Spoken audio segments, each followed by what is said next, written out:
making and increasing preventative maintenance. So this particular one is a use case around Gen AI and predictive maintenance, and also well, it's a product announcement by Siemens and on Microsoft Azure like sort of thing. So that's kind of like okay, but regardless, the interesting data point that they have is they're able to save average 25% reactive maintenance time. That's a good data point.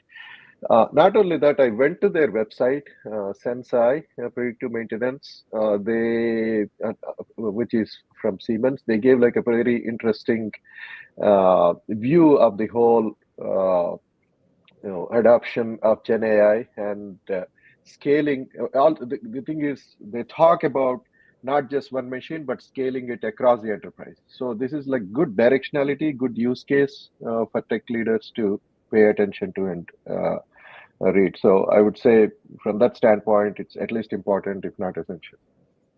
All right. So we're on the border here between important and essential. Luda, what do you think? Yeah, I certainly, Ram, grant you that this is a critical area for manufacturing. It is discrete or process manufacturing, especially for process manufacturing, because the line stops if something stops, if you have a malfunctioning piece of equipment. So, and it's very problematic area to equip with expert people. They're not out there readily. It requires a combination of skills that you can't really find. So for age immemorial, this was an area of trouble for manufacturers. And the fact that Siemens is putting these tools out is great. This article, however, didn't really explain it, didn't really go into any detail. And for that, I was thinking it's optional, Ram, but grant you the fact that the area is very critical. Yeah, I would add to that, just echo something Ram mentioned briefly, is that big win for Microsoft, not only for it to be called Copilot, which we all have mixed feelings about, but also for the fact that it's hosted on Azure. Like there's so much in, AI is moving, generative AI is moving from like this nice, fun thing for people to use, as we all know, deeper into our economy. And they think this is another step of it being deeper into the industrial economy, and Microsoft winning every step of that way. So I think that's an important takeaway. Yeah, I mean, I agree pretty much exactly with Luda in the sense of super important area. This particular article, not so much. So we're going to give it an optional, but important, essential area for sure. All right, next, Akash. Okay, the next one comes from OpenAI and talks about how Hebbia's deep research automates 90% of finance and legal work. Yeah, very interesting here. You get, I was thinking back to when I was an MBA student and teaching MBAs. So many of the young talent went through investment banks and consulting firms on their way to coming back to business school after a couple of years. And this would certainly be a Copilot, automation helper, if not fully automating their work. What do you think here, Luda? I gave it an important, and it might be essential. What I liked about this article is how they did it. So, Ankash, if you go to the architecture chart over there down, so they realized that no, the schematic of it's a little further. Yeah, right here, above. Yeah. So what they realized, they used RAG originally and didn't like the quality and correctness of the answers. So you can't see it quite on the screen, but on the left, they decided to put a matrix together that has the document and the prompts. Essentially as a matrix, right? Per prompt, per document, there is a little square. And per each square, they put this thing on the right, with small agents pulling in information. And like there's a block that talks about hallucination and validation. So they find detection and validation. So imagine that for each document, for each prompt related to that document, they put this matrix together. No wonder the quality went up dramatically. So the architecture, and I wonder whether this is what we would need to do going forward to actually get the quality of the responses, especially in the industries like finance and legal, to be high. So I thought it is important for that reason. Yeah, I was important and lean toward essential. I actually think this is an instance of what we're talking about in terms of the evolving semantic operating system, the ability to take a query, decompose it, give it to the right models, do truth finding at each stage, then reassemble it into an answer. I think that's the general high level semantic operating system for big complex tasks that we're seeing evolve. Our friends at Quantum Gears, do a similar thing like this for their clients. In terms of the overall architecture of, parsing the need and then turning that into a set of agents, and then those agents are matched to APIs, and those APIs go out and interrogate, and then there's a truth function after they return, the values, and then it's put together, and then there's another truth function before it's actually displayed, which I think is similar to what's going on here. But what did you think here, Vinay? I know you guys are deep in this field. Yeah, I thought it was great. Like, I think that there's so much performance improvement that you can get out of rearranging agents in a different way and prompting in a different way, using multi-agent platforms in a different way. So I thought this was really interesting. I forwarded it right away to our team to take a look at. So I think it's absolutely wonderful reading for anybody who's in sort of the agentic AI world of trying to do business knowledge-based tasks. All right. Pretty heavy endorsement there. What'd you think, Ram? You okay with essential on this bad boy? Yeah, definitely. I mean, I immediately forwarded it to our team as well. It's a big shift in. We have a favorite here. Yeah, Double essential. yes, everybody is like looking to figure out how to get the agentic AI right. So there are a lot of frameworks out there that people are testing out. This is like a practical, basically implementation that provides like really good guidance. I mean, I think that's a huge endorsement that you and Vinay both think that this is, that forwarded it right away to your folks, because, you're out building these, right? And so, Paul, you good with essential on this bad boy? Yeah, and I think I really appreciate Vinay and Ram sharing that. I mean, look what's happening, John. We've seen this dozens of times in the last few weeks here. Is because it's so hard to keep up.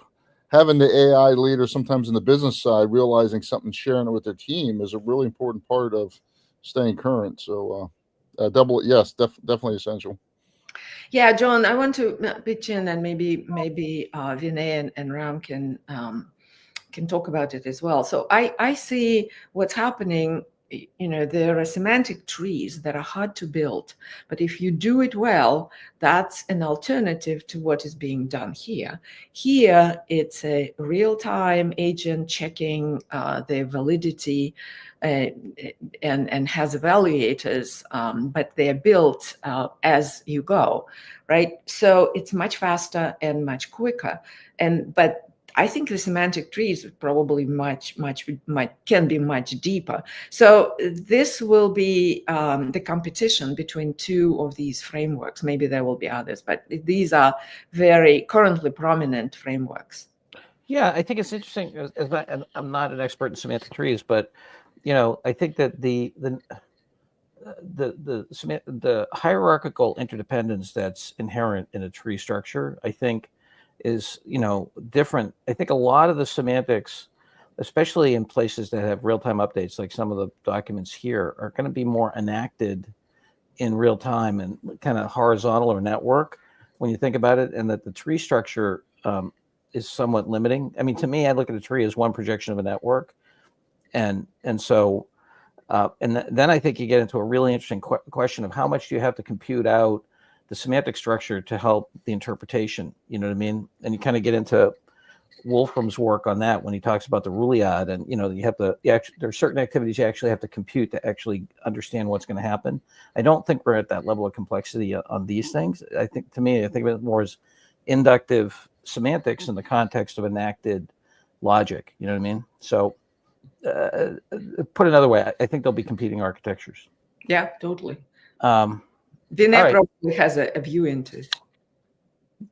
Yeah. Vinay? And John, keep going with that. The only why not multiple architectures all the time?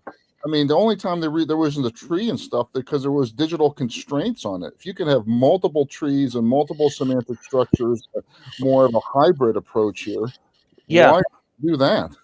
Well, yeah, I think it's a combo of it's, yes, it's compute, but it's also the epistemology you bring into the representation of the problem. And that's why the object-oriented guys, I mean, talking to Alan Kay over the years, you know, the reason they went with object-oriented, and a lot of the agentic stuff actually looks a lot like the sophisticated object-oriented stuff, which was they wanted to create a world of work where you could have passive, active, updated, static, information environments, if you will, with logic and decision-making capability within it. So it was much more biologic in terms of, and mathematical in terms of how they put it together. And a lot of the hierarchical stuff came out of the folks from a more hierarchical background, like the operations research and folks. That's why object-oriented programming and the internet is literally 4 or 5 orders of magnitude less code because it's decentralized organic, not centralized hierarchical. So, if you're working on a Windows machine, the code you're looking at is 200 to 400 million lines or more because it's just a big garbage dump of hierarchy. And the core code for the internet is like 10,000 lines of code. I mean, just think about that for a minute. It's it's a very different semantic structure. So I'm rooting for decentralized emergent as the more efficient.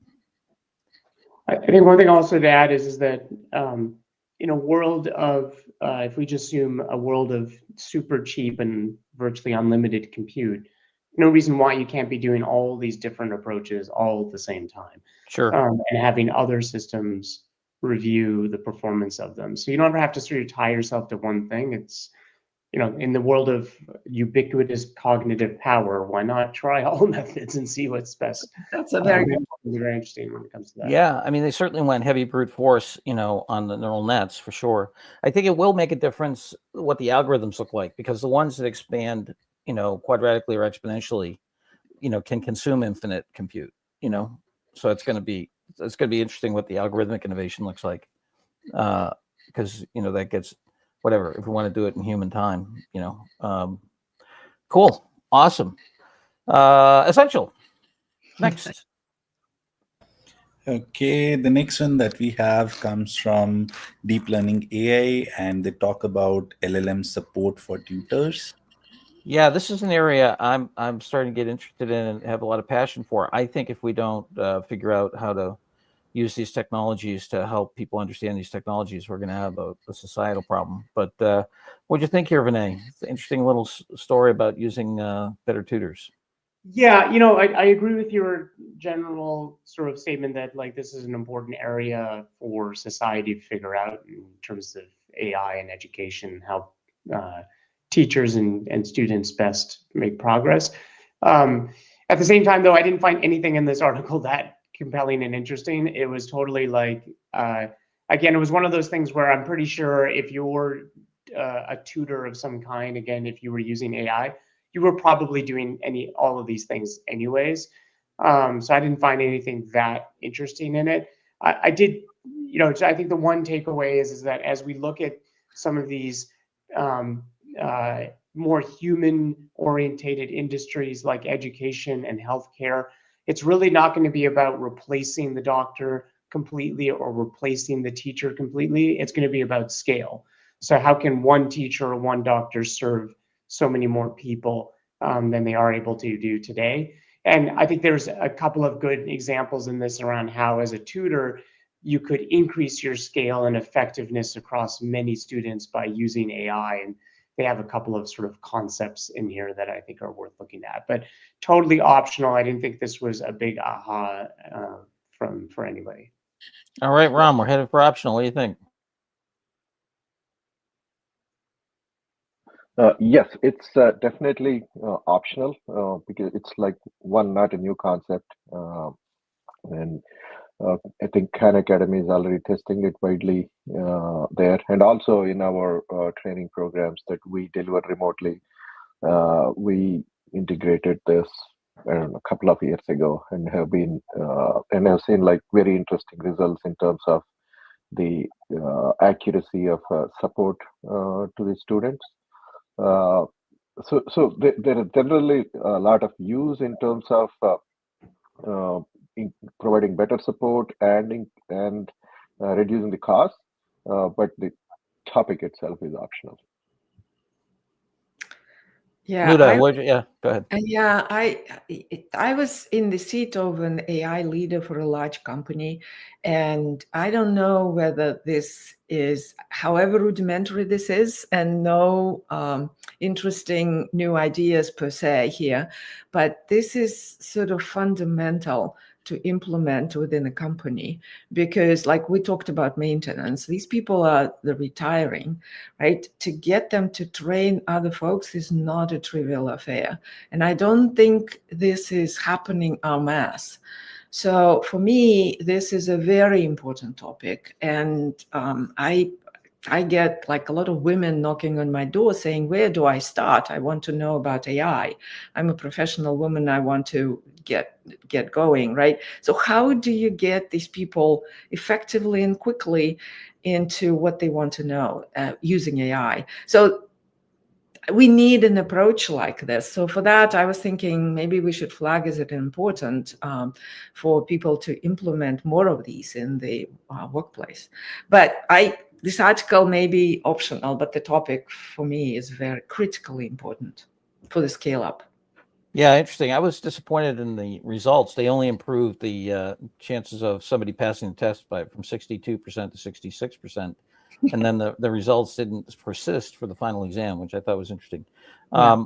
But So maybe yeah, I'm gonna indulge myself here and give this an important because the topic is so essential. Even though I would agree it's kind of a article. Alrighty, next, Akash. Okay, the last one that we have for today talks about Jargonic, which is in Word's most accurate industry trend ASR model. Yeah, I love their name, Jargonic. I mean, how great is that? Anyway, the as I understand it, there's two critical things that Jargonic adds to the existing models. One is to do ambient noise, so to help with recognition of words and so forth. And the other is intuitively getting at the language or any of the specific, domain-specific language without having to, create a dictionary and to train on that. So as I understand those two things, kind of interesting, and I think an ongoing affirmation of the notion of wrapping these models with new capabilities. But what do you think here, Ram? Yeah, I mean, when I saw that, it immediately transported me to my first job in United States, where I had to learn spend so much of time like learning jargon, right, just to get assimilated. Mhm. So, and jargon is extremely important aspect of running a business, right? So, and I feel that this is the essential read for tech executives, because they need to figure out how to integrate their internal, and also this jargon is like could be different from one company to the other company also. So it's important like for them to integrate it into their uh, ecosystem. So I felt that it's really important. All right, we get a vote for important here. Luda, you've competed in these industrial markets. What do you think? Yeah, I think this is very important. A person with an accent talking to these bots, a lot of times they don't understand that. And if you start using terms from the industry, that's a lost opportunity there. So absolutely, this needs to happen, and they are pushing the envelope. So yeah, important. Vinay?